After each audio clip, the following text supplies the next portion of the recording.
Big weekend at the Cineplex this weekend.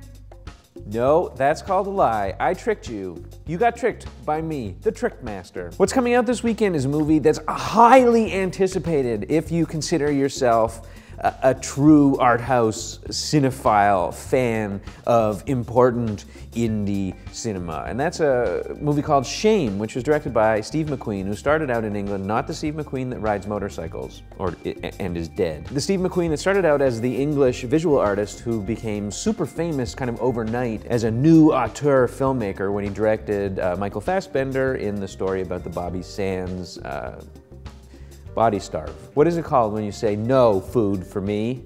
I'd rather die because of an issue. Hunger Strike, the movie about the Bobby Sands hunger strike called Hunger, which was a really powerful, really good film featuring a really good performance from Fassbender. Their follow-up collaboration is called Shame, similarly short to the point title, and is about a man who lives in New York who is addicted to doing it with women.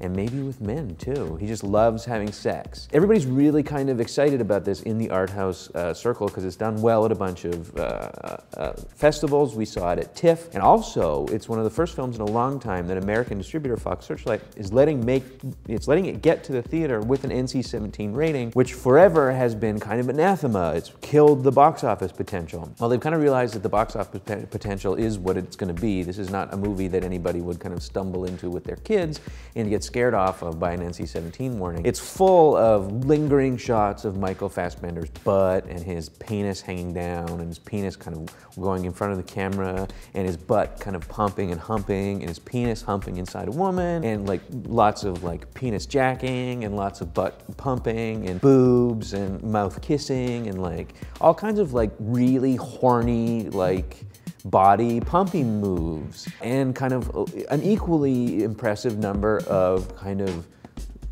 chiseled face staring. It's like basically like face cut to body pumpy, pumpy, butt, look at my tube, stare. And then his sister cries. What's her name?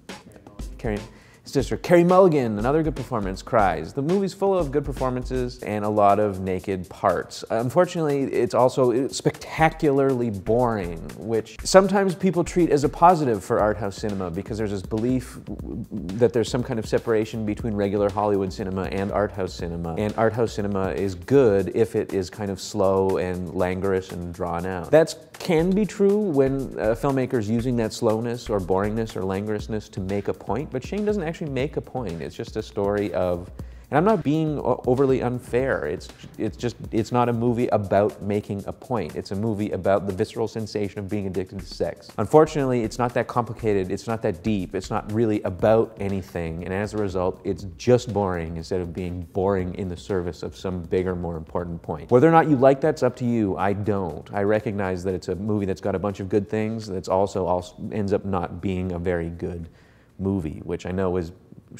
crazy to say about such an important art house film, but ultimately it's just kind of hollow of ideas and filled instead with pictures of wieners and humping butts. So what should you watch instead? Crush the artificial ghettoization of Hollywood superhero films. Ignore the divide that people imply is in place between summertime blockbusters and fall Oscar movie bait. That division is put there to trick you into spending money. It's artificial and it doesn't exist. There are good movies everywhere in the art house and in the summertime. One of the best ones of the year that will never get talked about in the same context as a movie like Shame is X-Men First Class. It stars Michael Fassbender as Magneto, a guy that's not addicted to sex with a long penis and a hump butt. He just can control metal with his mind, and he uses that to fight communists and Nazis. It's a really good movie. If you haven't seen it, if you're one of the handful of people that thought, oh, I won't see this, it's too stupid, you're stupid if you think that. It's an incredibly well done film that's got way more ideas in it, weirdly, than Steve McQueen's Shame. So watch that instead.